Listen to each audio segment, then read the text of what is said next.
put it up with Suzanne.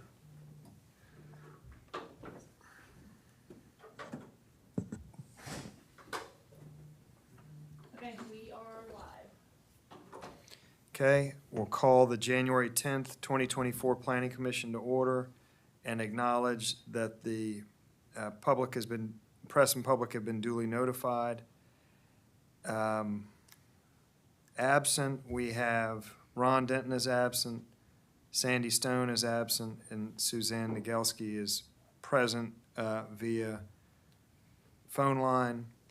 And have a newest member, Rich Steiner. Welcome him aboard to this committee today, this commission. Thank you. First order of business is approval of the December 13th, 2023 meetings, minutes. We have a motion to, Move to approve. I'll make a motion. I'll second. okay, all in favor? Aye. Okay. Next order of business is nomination and election of chair and vice chair. This is up to you all as a group. Sometimes we've delayed until a full group is present physically. We could do it either way. I would like to delay. Is that okay with the group? Yeah. Okay, so we'll hold that over until the February agenda. Next order of business is discussion of stormwater recommendations, and in your packet is a document similar to the one last month that has been, Planning Commission has been working on for several months, and it is the city's existing code with several modifications that have come from suggestions from the Planning Commission on some changes. Some of those changes are based on recommendations from the city's drainage master plan consultant, Davis and Floyd. David Cohen had the excellent idea of having them come to you all today, so they're here in the audience. We have Michael Horton and Austin Avent with Davis and Floyd. I have asked them specifically not to, they have seen your recommendations, but they have not been asked to prepare anything, or they're really just here to kind of answer any questions that you all have or comments. They may be able to give you just their general impressions of it, but they have not prepared anything or been asked to prepare anything based on that. So with that, I'll open up the floor to comments, questions, or questions for Davis and Floyd, or however you all want to proceed with this. I'll start since I kind of brought it up. So in light of, what was it, December 15th, 16th, whatever, the storm that we had, and we had flooding in various parts of the island. I know several residents had flooding within, damage to a lot of pools getting overflowed. So there was a lot of areas that historically hadn't flooded got flooded. In light of that, it made me kind of rethink on, what we were looking at. And again, this more a question, but it's an impression from me, was our current drainage system on the island basically couldn't handle that storm event.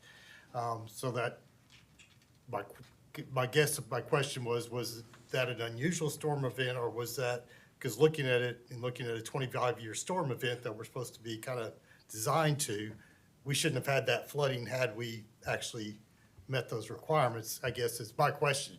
Or was this beyond that scope?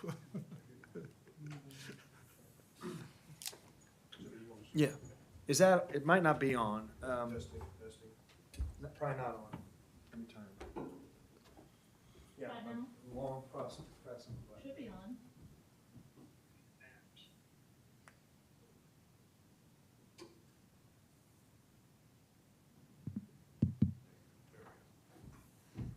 No, good question. Thank you for asking that. Yes, the event we had on December, was it 16th, 17th, was an unusual event as far as magnitude of events, and coinciding with a astronomical high tide and what ended up being a storm surge, not a tropical storm, tropical Right. type of an event. And I'm not a meteorologist or a climatologist, but as an engineer and working in the tidal environment, I would say that is an unusual event and one that exceeds most design conditions that we would design or master plan toward. But it does point out the vulnerability our drainage systems have. And so hopefully any improvements you make to stormwater regulations and to your planning and zoning requirements that help build some resiliency into the island's existing system would benefit, be better off afterwards for events like that. But we're not going to be you would not be designing for that event to occur. Likely you would have much more it'd be more of a reach for you to aim for that type of an event. And so I guess that's a long and kind of drawn out and convoluted answer to that question you had, but it would not change. If we were to take that into consideration for our event and redo a report for you, we would not change our recommendations. Okay. David, I would, and I guess for the benefit of the group, because obviously the city has taken note of that event and rethought a lot of what we've been kind of working on, but specifically what we've been thinking about, I guess, more pointedly since that event was the height of that tide, and I think on the Charleston tide gauge, it was in the 9/8s. To correlate that to our engineering standard of the NAVD 88, I think that's somewhere in like the 6.5, 6. So we have the city has designed a lot of infrastructure, planned infrastructure with a planned kind of protection up to the level of 6.0. We've talked about this, and we have in the works this path on the waterway island, the backside of the island, elevating that path to kind of create a barrier from water coming in. That is designed for 6. The outer number of years, those are designed for 6. So kind of everything that we have worked on has assumed that 6 would protect us 99 times out of 100. This thing just comes out of nowhere, and it would have been 6 inches over our levees, for Right. lack of a better term.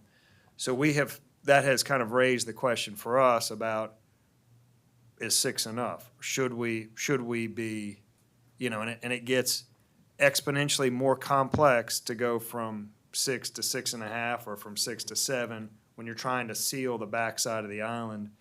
But it's definitely raised the issue, and this event showed to us, kind of in the modeling that Davis and Floyd does and that we had done when we designed that path, that when the water in the harbor gets that high, it's actually harbor water that's getting into those neighborhoods. So no amount of infrastructure could have kept that water out of those areas that are below 6.5 feet. We could have had some tide valves that would have kept it coming up, but there are a lot of places that the water could intrude the back of the island that are well below 6, and well below 6.5, all the way along the backside of the island. So it's made us scratch our heads. There is this kind of tendency, and it's a little abstract to try to explain to people that when the Charleston Harbor is at 6.5 feet and your property is at 5.5 feet, you're going to get water. That water is going to make its way to your property, and that's not a deficiency in the drainage system. And there's really not much that could be done to have stopped that, short of kind of a seawall at a very high elevation along the entire back of the island. So it's a good question. We've definitely had the same question. And we actually have set a meeting with the designers of the back pathway to discuss, hey, what would it take to now go? And of course, we've submitted for a grant. That grant has a dollar amount tied to it. it was set at 6 feet, we're kind of wondering, should we look at 6.5 feet at least, based on what happened in December? Yeah, I was, well, not necessarily the back lower parts of the island, but even during that event, Palm Boulevard, Second Avenue, Yeah. those areas which are above 6 feet. And I wouldn't think that would be harbor water coming. It's that there That's was right. no, our drainage infrastructure had no place to take the water, so it just backed up further. That was kind of where, and what it went back to was, in what we're proposing, we're basically kind of drawing a line saying, okay, you can't increase your runoff off your property. But if since we've allowed excessive, I guess, call it excessive runoff in the past, then you're kind of grandfathered, then you don't really have to fix it. So that was kind of where I was my question came up was, is there more that we could do to try to fix things that were not done properly in the past instead of just allowing them to continue? And again, it's kind of a historic of, we could stop it now, but, or draw the line, this is as bad as it will get, or can we try to reverse it in some manner? So To some They extent. work hand in hand. The planning, the ordinances you're looking at making revision to basically stop the compounding, if you will, Right. of the sources of increased runoff. But it doesn't reduce it. Right, and then, so that's where the master planning in, or the planning in for infrastructure improvements is still there as well. This doesn't supersede that or take the need away. There are deficiencies in the system today, and in the outfalls and things like that do need improvement at the same time. So, but this helps give assurances that if you were to get grants, let's say, and make improvements, that you're gonna stop the generation of increased runoff with redevelopment that might occur. Yeah, David, I would just also add that you're right. A lot of the problem sites that we saw were not tidal water. Palm Boulevard, that was not tidal. Water had a very hard time getting out of the 41st Avenue. All of the basin that goes through 41st, that had multiple clogs along the way. So there was a lot to that, and a lot of it, some of it was harbor related, some of it was not.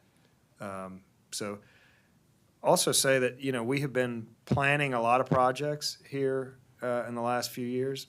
From my perspective, we haven't had a ton of intense tests of the existing system to kind of check, like, okay, where a lot has changed, where are the vulnerabilities today? So not that any part of that was good, but it did help the Public Works Department, identify problems.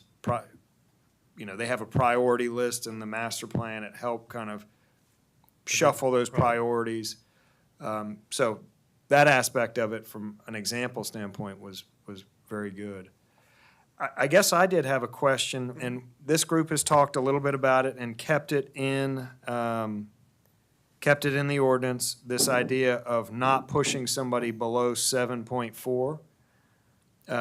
Right now, we hold property owners to only being able to fill up to a foot above the road. We've talked about examples of situations where the road is so low that holding somebody to only 1 foot above the road could put that property in the bottom side of that house in some kind of jeopardy. So 7.4 was in your recommendation. From my standpoint, 7.4 would have fared very well in this last event. Do you all recall why that number was chosen specifically? It seems very specific, 7.4. And it seems to work. I mean, it actually would have made a lot of sense if everybody was at least at 7.4. I'll ask Austin to correct me or carry it further forward if I'm falling short here, but 7.4 was a future tide condition that we were recommending that you go ahead and plan for. This builds into account sea level rise expectations over, let's say, the next 50 years maybe. And so I think what you're seeing, the city of Charleston, for instance, I think has had 6 as their minimum for at least 2 decades or more. Yeah. And they're actively working at bringing what's the next level we go to. What's the functional life of the projects we're designing and building today and what elevation do we want to plan for. And you'll see, based on science, you'll see projections that skyrocket exponentially and others that go up gradually. The fact is, we are faced with a rise as measured today. We have to plan for it. So the 7.4 came from basically a design condition. We won't call it a hurricane surge or anything like that, but a design tide condition that we would propose that you allow residents in this case to build portions of their developed properties up to that elevation and not hold them to an improved condition that is based on existing road grade. Yeah. Well, again, this was a firsthand example that it would have worked well had everybody's ground floor been at least at 7.4. Good question. Is there anything that can be done around 38th Street? Is that something you've looked at? Can I get a reminder of where Yeah, 38th 38th. 38th and It's going Palm. down toward Wild Dunes on Palm. That was in Jeffrey, the you- third phase of the Yeah, project? yeah, is that Palm specifically? Palm Where is along third- 38th? Yeah, 38th on and Palm?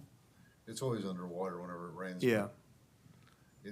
That just doesn't drain at all. I mean, it just sits. And that's one of those sections that there is no infrastructure there. So that is on the city's priority list, and I think it may be one, it may be two, but it's high up on the priority list. That section of Palm, and then 20, I think it's back on Waterway Boulevard in the 23rd, I think, area, where there was you had to kind of go through a valley you had to, for 10 days. Yeah. Across that road. So that one has the luxury of being very close to an adjacent system. Right. The 38th and Palm, unfortunately, is several blocks away from being able to tie into a system. But that one is at the top of the priority list. Is there any consideration to, like, maybe put curbing to direct the water from the street and down to a drainage system? Curbing along streets. Right, because it seems like on Second in Carolina, it comes down the hill and it just cuts across the property. And misses the drainage, system right there. Understood. It goes into the backyard there, and that accumulates. And it's also coming down Second in Carolina, because that's probably the only elevation on the island, really. It comes down Right. there. Well, it cuts across the property coming down Carolina. I wouldn't say our planning got that granular or that specific. And matter of fact, I don't know that we had any recommendations for typical street improvements. We would normally call that or consider that to be a part of the collection system, which is very important to the drainage design. But don't see something at that scale, like including a curb or a new inlet, to be a master planned level of recommendations we would make. It seems that as the water accumulates and it goes to the drainage ditch or the grade go out, it just accumulates and just spreads out. Right. We refer to it as positive drainage, areas that don't drain, hold water for hours or days in some cases where, But the drain is right there. yeah, right next door, it could be, And it's it could just- be an empty ditch and have standing water. That's And and we're- that would be a direct street that level. water into that collection area. Those are areas I would expect that your Public Works group could work toward smaller scale improvements like that. Put in drainage swales. I drive through one this morning again along Morrison Drive, heading toward the North Morrison area. There's an entire lane inundated in water, and there's an empty ditch within 12 feet of it. So I kind of want to take a shovel one day and fix it myself. But those are the type things, and not to diminish the importance of those types of improvements, but they're beyond a little too granular for the level of detail we did in our study.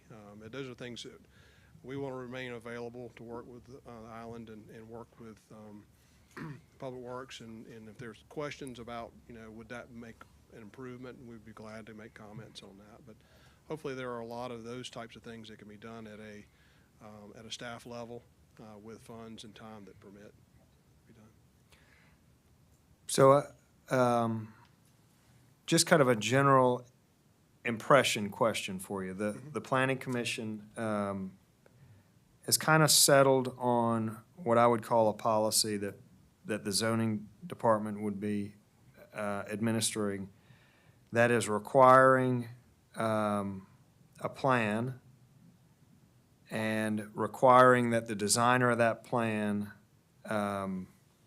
certify, for lack of a better term, that the post-construction runoff will not exceed pre-construction hydrology for the site. How do you feel about that specific wording?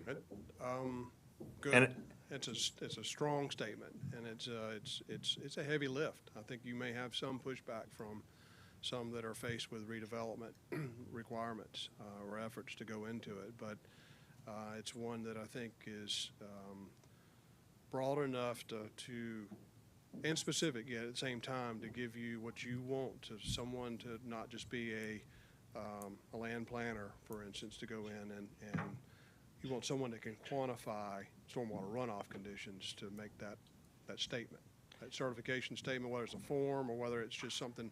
I think the way you've got it worded is good. It's a design professional. so if Be a an client engineer. came to you and said, we need you specifically to design something such that post-construction runoff will not exceed pre-construction hydrology for the site, that would be clear enough to you all as engineers. That would be, you wouldn't really need any more detail than that in your Right. wording, I or? think the only comment I have on that is using runoff in one sense and hydrology on the other. I would, Are the two synonymous? yes, I mean, hydrology is more input parameters to render runoff. I think you can really narrow it down and simplify it to runoff. That's what you're looking for. So put runoff in both places? I think so.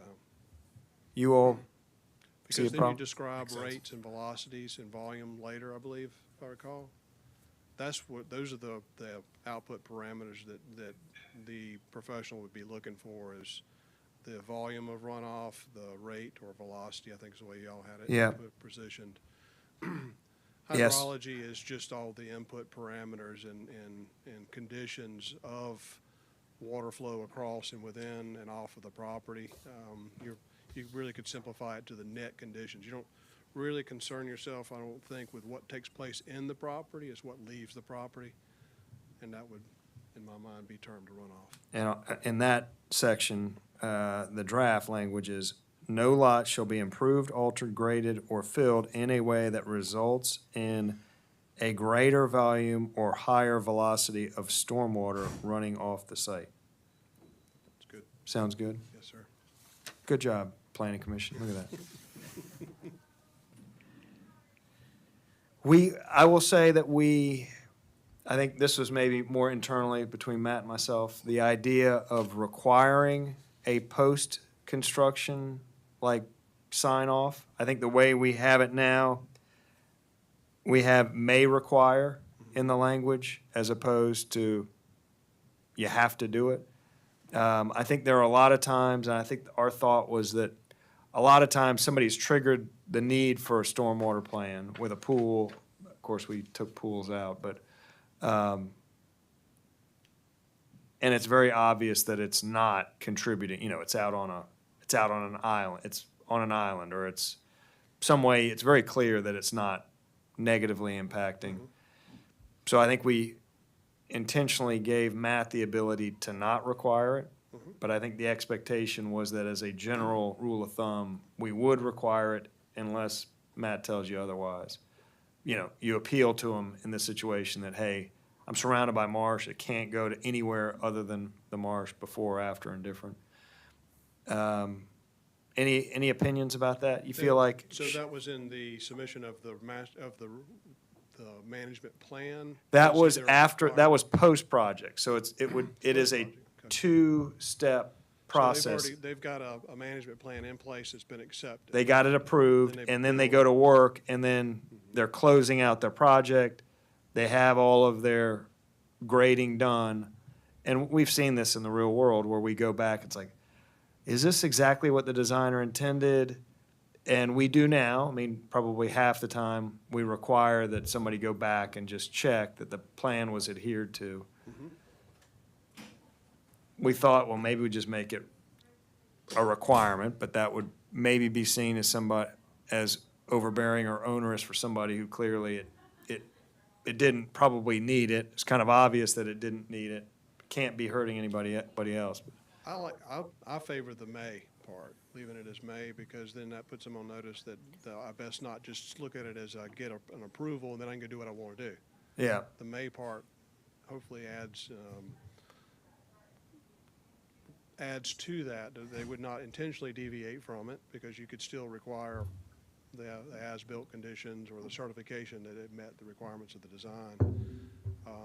It is a pretty significant amount of effort, having been on the other side, to go back and qualify at a professional level that it was done to the plans, and/or if it was deviated, it still met the intent of the requirements. yeah, I was gonna ask, so that was my next question. If you all designed this plan, and then 8 months later, the builder came back to you and said, hey, I need you to field verify it's correct, is that a heavy lift for somebody building a house? At a house scale, which is something now I don't practice in, or we don't normally practice in, it's still, I mean, it would, compared to the overall plan, it's 10, 15, 20% of the effort, again, likely, Okay, to make the site visit and to go that level as a professional you're looking for a certification. It Yes. may not be a form, but you're asking for, if I write a report or Austin writes a report, it's essentially a certification. yeah, that's what we're As looking a for. professional. And there's a minimum amount of effort we'd have to put towards it. So looking at from the property owner's perspective, required every time, and especially if you don't ask for it, they're likely going to be paying for it for whatever professional's doing it, Yeah, even if it's not used. So in their interest, I might suggest the may stay in there for that part. I think you need to be pretty tight with this, because these homes that are being torn down and then rebuilt on the site, you can watch the stormwater running off in other people's yards. And we have that on Waterway Island Drive, where actually the person who built the house, who we thought was much higher than everyone else's, he's getting it from both sides. Water's coming in from the waterway and coming in from the harbor. Your call is dropped and seems Oh. to be coming in, and/or it could be another call coming in on top of it. Sorry. Yeah, Sue had a question, but, let's see. Suzanne, are you still there? Yeah, Yes. now? I think it was just a call coming in on top. I just wanted to talk about the pre versus the post volume. But we were saying that, post construction cannot exceed pre-construction volumes of water for runoff. Is there a reason why we should or should not quantify that to say for the 10-year, 25-year, 24-hour storm? Because if you look at pre versus post-construction runoff, it's gonna change given the events, for example, that we just had in December. Am I making any Yeah, sense? absolutely, no, that is a very good point. We should look at a design level to be specified for that, especially when it comes to on-site retention or containment or detention on a site, such as rain barrels, rain gardens, and things like that. They all have a volume that could be it could be exceeded. And then, Sometimes you can't yeah, help it. that's right, understood. No, But that's isn't a- no greater, isn't if the requirement is no greater, that Well, seems I was to, gonna say, I kind of had that question too, so digging into it is, yeah, if you design for a 10-year storm, and that was what you said, okay, it's no greater than it was for 10 years, well, it could be for a 25-year storm if you have retention. But Charleston County requires you design to a 25-year storm, and that's what we've adopted. So the 25-year storm, it's not specific in our ordinances, but it is in the county guide. Yeah, So But the I would- design standard for Charleston County is 25-year.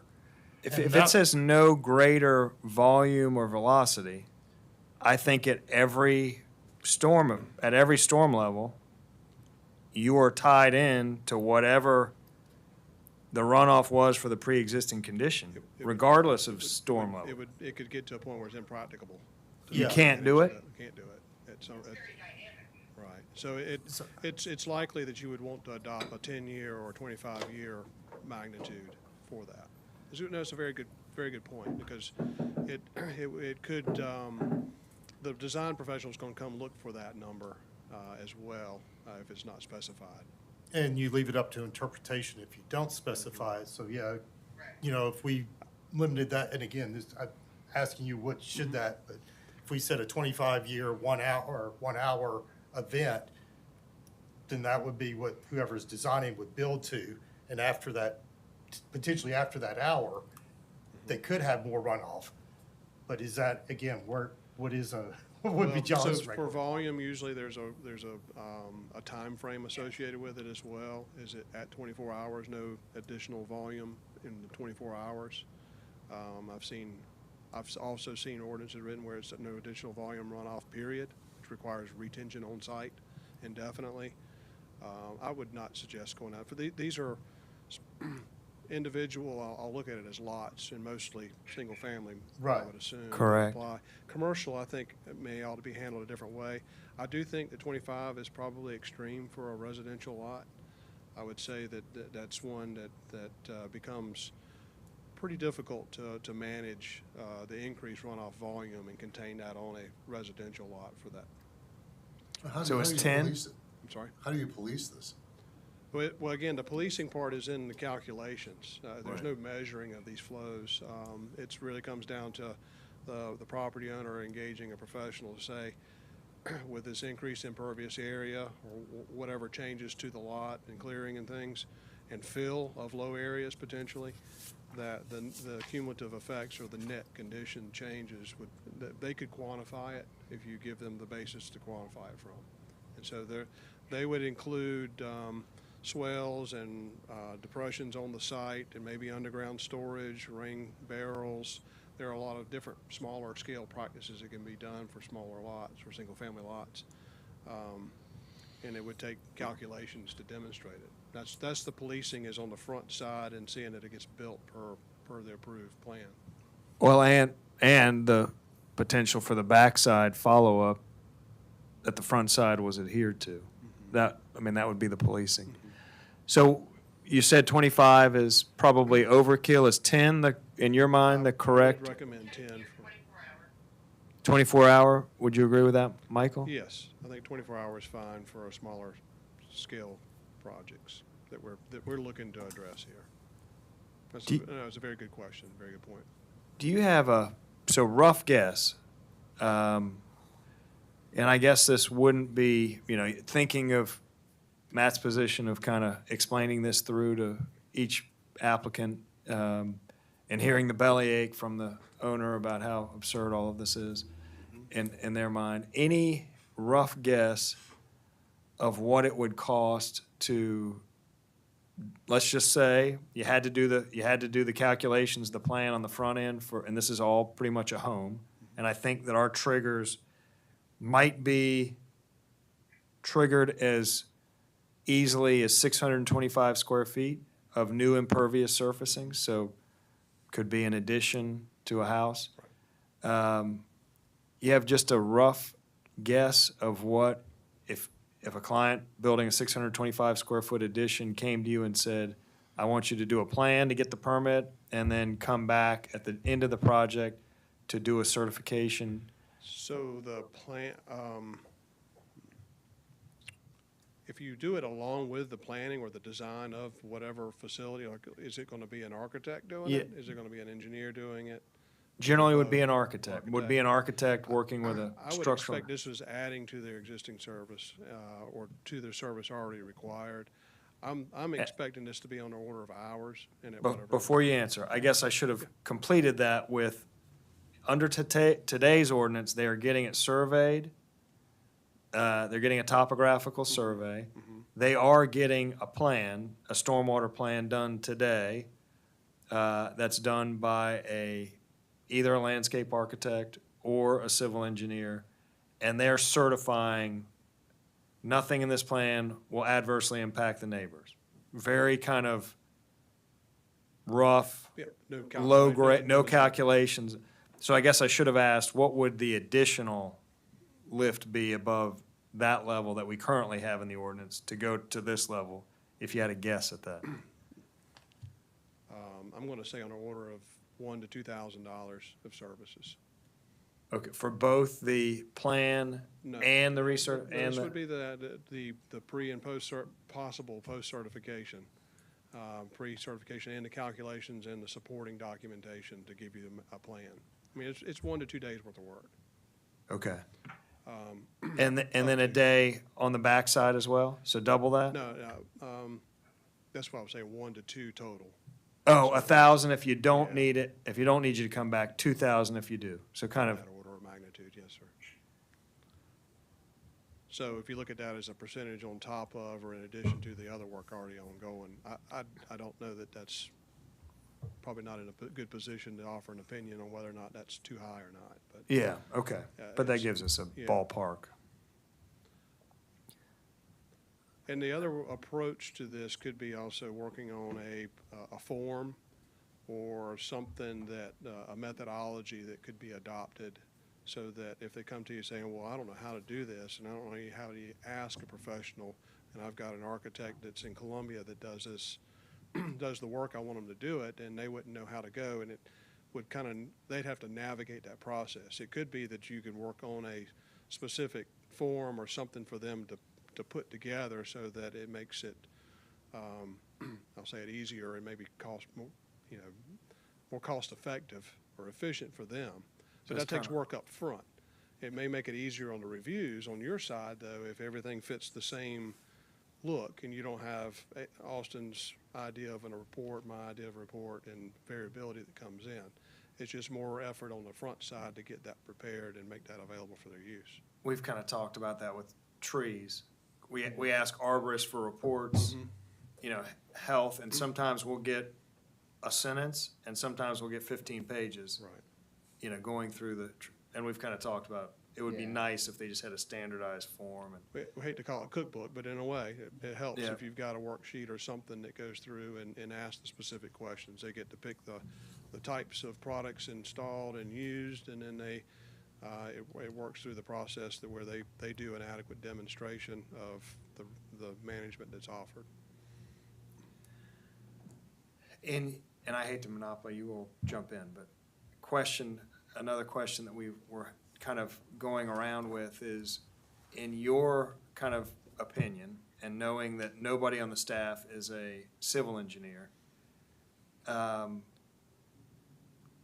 do you think if we had that form developed and we have the language in the ordinance that it's a 10-year, 24-hour event, this is the expectation, would you think that an engineer on the backside should actually be checking calculations, should be verifying that what would that be advisable or challenging or? And I don't guess think so. I would same question I would would be. suggest working with an engineer in the first couple that are reviewed to what to look for, what to ask for, or if there's one that comes up to be a little different and unusual, it'd be good to have someone on board to ask the question of. I don't think it requires a review of every one of them. Yeah, Yeah. okay. And I would hope that would not be the case, yeah. And a firm like Davis and Floyd, if there was some, and we've had agreements of just an hourly, look at this one, give us your feedback as much as we. Absolutely. And again, I would think that more or less it's starting out the new process. And Yeah. it could also work on, working with the design professionals that are coming in and faced with doing the plan, is to have someone to call and say, what is it exactly you're looking for? Yeah, you all speak a slightly different language than we speak. And so, I think that's something that I would recommend entertaining is it simplifies, it's work up front, but I think in the long run, especially if this goes in from now on or, for some extended period of time, that it's going to save you effort in the long run to do it.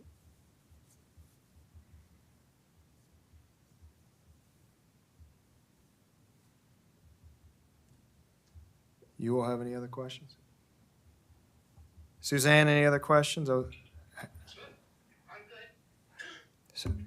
So my takeaways from this kind of discussion. We were going to change the word hydrology in the latter part of R to read runoff, so that that sentence would say improvements are designed such that post-construction runoff will not exceed pre-construction runoff. That was the first change. Other change was Suzanne's on the beginning part of R that would define that the no greater volume or velocity would be during a 10-year event measured over 24 hours, correct? And then other kind of takeaways that were not in the text of the ordinance, but I think are good points to maybe put in the minutes and keep track of. We expect that this additional requirement would roughly translate to an additional $2,000 of work to the average homeowner submitting for a permit. It's advised that we might consider a standardized form that would give guidance to the future designers, and the city might want to consider having an agreement or an arrangement with an engineering firm in the initial stages of rolling out the administration of this, to work through permitting questions and development of those first plans. Anything I missed with those notes? No, but I did make me think of something else to ask. So the, David, stop it. sorry. So I was kind of going back and forth in like the events that occur here, it's generally that initial rain, when we have a storm that lasts 30 minutes and, you know, significant downpour, and then it keeps raining all day long. So the 10-year, 24-hour, I go back, is that better than saying the 25-year 1 hour? In other words, after the first hour, whichever, I think it's like 6 inches of rain for the 25, at that point, we just kind of give up on trying to retain water.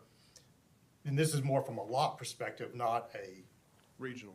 regional. So from a lot perspective, if I can retain that deluge, 30-minute deluge initially, you know, everything around here kind of dries up fast, and we have very good infiltration in our soil.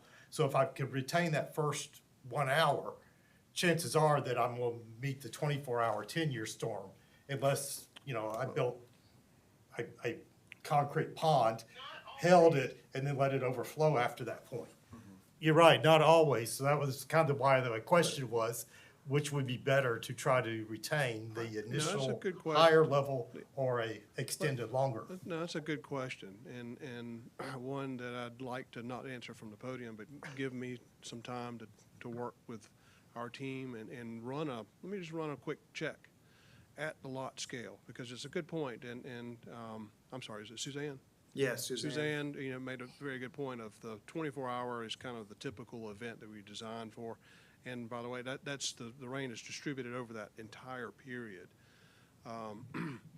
But it might be better to shoot for a more intense, shorter period condition for runoff at a lot and a block level. You know, in my mind, this is a block level service that we're looking to improve. Let us take a look at that. It might be that we go to a 25-year intensity, but for a shorter duration, and look for that. It's still going to be a volume that comes out to be, Right. and it's still going to make an improvement for the 24-hour event as well. But it might give us a better, more defensible, more understandable from a lot level design. And when you look at rainwater harvesting, which is essentially what we're looking to do, is to reduce the amount of runoff from the surfaces. You've got your roof, which is going to have to run off 100%, right? Right. And either you harvest that or capture that, retain it or detain it, and then you look to reduce your impervious footprint outside of your roof line. I think it's a good question to have us answer for you, is what. Well, the other thing too, you have to consider, excuse me, is how moist the soil is, how much water is already in there prior to whatever That- event will Correct. occur. That- It does, but we have to make an assumption or consider it all conditions to be the same in the design. We can't, we normally take the middle road that is not super dry and is not super wet, and the groundwater is still sufficiently below the surface to where we have infiltration. We didn't get to that level in our recommendations, but, especially if you would get to a larger commercial site, that's where even county ordinances require infiltration tests and things to be done. Again, at the lot level, especially if you're allowing them to build the lot up some now, it should not be a problem to have some infiltration, especially for these types of events we're looking for. So, no, those are paired up, very good questions for us to answer, and we'll offer to do a quick check and come back with an answer, not from the podium, but representing where we should be. Well, the event in December, I'm not sure how you can prepare, I'm not an engineer by all means. But when the water is coming over the bulkhead from the intercoastal waterway and it's coming over the bulkhead in the marina, I don't know how because you can't pump water anywhere. You don't. I mean, I'll just volunteer that we did a lot of work over many years in downtown Charleston, and saw a lot of videos of a lot of our improved areas that were completely inundated, cars floating and everything. And you have to understand that that's beyond the ability to serve at some level. It's a question of how far, what becomes impracticable from a standpoint of making improvements. So 95% of the conditions have seen drastic improvements, and flooding is a lot shorter lived and a lot less magnitude. But when you have an event like we had in December, it still floods. And it shows that the coastal communities, we're vulnerable to that. And it's just a question as to how far and how much can you put towards your protection.